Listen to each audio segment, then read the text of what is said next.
3월 13일 사순절 여덟째 날입니다. 탄식의 언어, 해방의 언어라는 제목으로 묵상 나눕니다. 마가복음 7장 33절에서 35절 말씀 읽습니다. 예수께서 그 사람을 따로 데리고 무리를 떠나사 손가락을 그의 양귀에 넣고 침을 뱉어 그의 혀에 손을 대시며 하늘을 우러러 탄식하시며 그에게 이르시되 에바다 하시니 이는 열리라는 뜻이라. 그의 귀가 열리고 혀가 맺힌 것이 곧 풀려 말이 분명하여졌더라. 과거 서울 명동에는 맞춤법 집이 질비했던 시절이 있었습니다. 고급진 원단과 장인의 손길이 빚어내 맞춤복 옷을 사려면 오래전부터 예약을 해야 했습니다. 컬러와 재단뿐만 아니라 몸에 맞는 정확한 핏을 만들어내는 실력이 장인의 기준이었습니다. 그러나 현대 문명의 발달로 대량 생산이 가능해지며 더 이상 옷을 기다리는 시대에 살지 않게 되었습니다.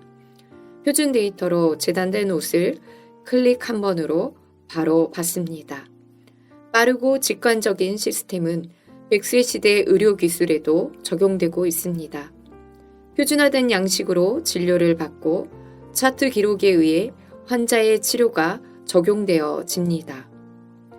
그런데 예수님의 치료의 접근은 빠르고 직관적인 시대와는 역행하는 듯 보입니다.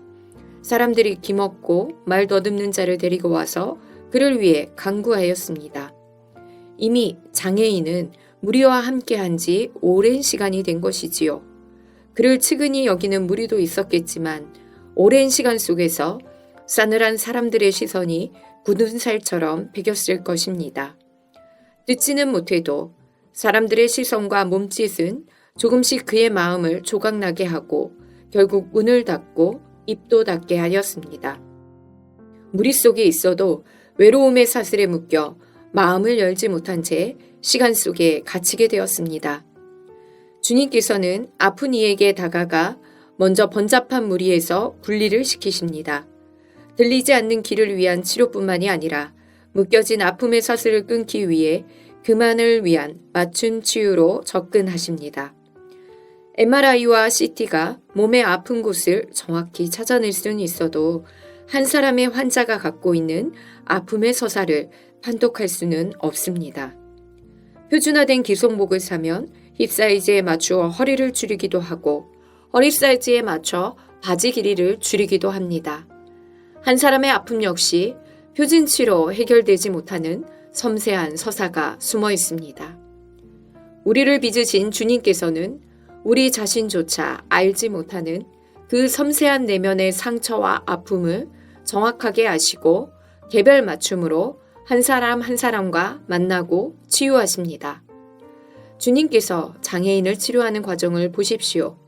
하늘을 우러러 탄식하며 그의 내면 안으로 깊이 들어가 함께 아파하시며 그를 묶고 있는 모든 고통으로부터 해방을 선포하십니다.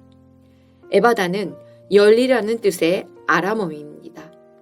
이 탄식의 언어가 나온 것은 한 사람의 아픔의 서사를 온전히 공감할 때 나오는 해방의 언어입니다.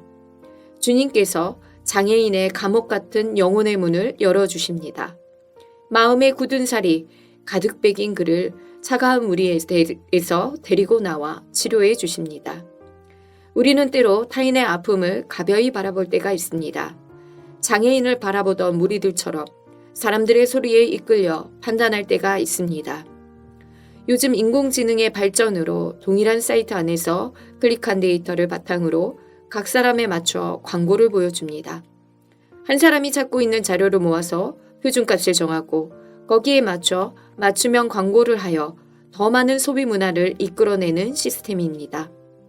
나보다 나를 더 잘 아는 빅데이터지만 자료에 이끌린 것이지 내면을 공감하지는 못합니다. 우리 또한 나의 데이터로 한 사람의 아픔을 가벼이 클릭하기보다 예수 그리스도의 마음으로 함께 탄식할 수 있어야 합니다. 그 마음 닮아 하나님의 해방에 동참하는 모두가 되시기를 주님의 이름으로 소망합니다. 사랑의 하나님, 아픈 이들을 만지며 탄식하시는 주님, 피조세계의 고통을 잘 아시는 주님, 아파하며 사랑하시는 주님, 그 사랑에 우리도 동참하기 원합니다. 해방의 은총을 누리게 하여 주옵소서. 예수님의 이름으로 기도합니다.